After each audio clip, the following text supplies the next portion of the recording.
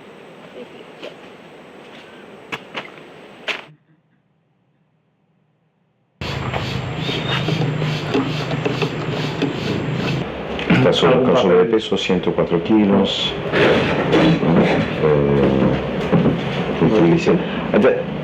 Gordito. Sí, 100 kilos. No, es mi altura, un poco más alto, pero. Y peso apenas 60 kilos. ¿Como yo? ¿Qué dice que consume qué cosa? ¿Cocaína? Cocaína. Una vez por semana, ¿no? Pero así en 3 años. El caso es que yo lo vi cuando llegó y le hice como una pequeña entrevista y le di los papeles y luego me entregó eso, después lo trajo y estaba incompleto.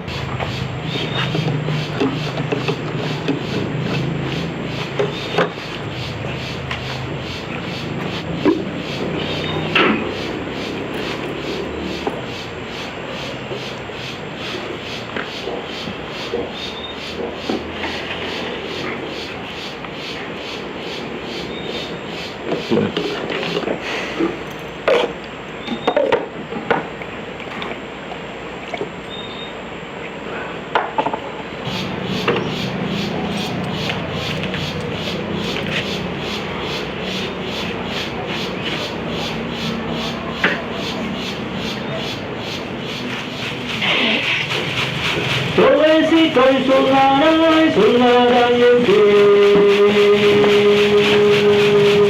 Suavecito y sonará y en ti. Suavecito y sonará y en ti.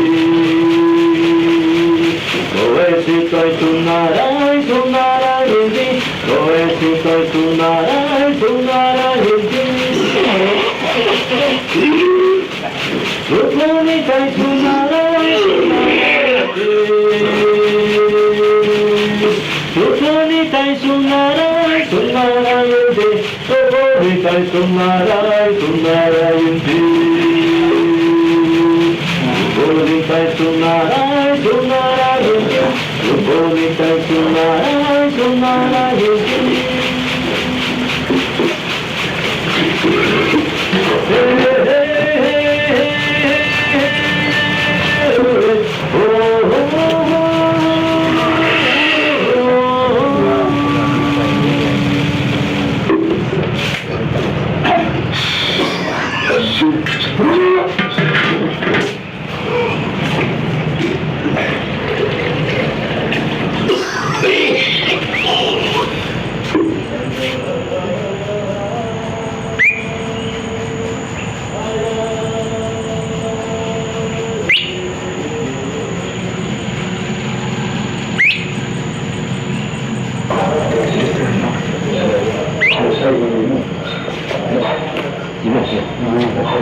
Pero no para por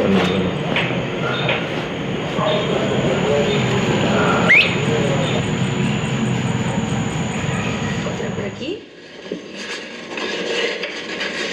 Listo. El departamento de ustedes. Soy la feliz inquilina de mi propio duplex. Y algún día seremos los propietarios de nuestra propia casa, mi amor.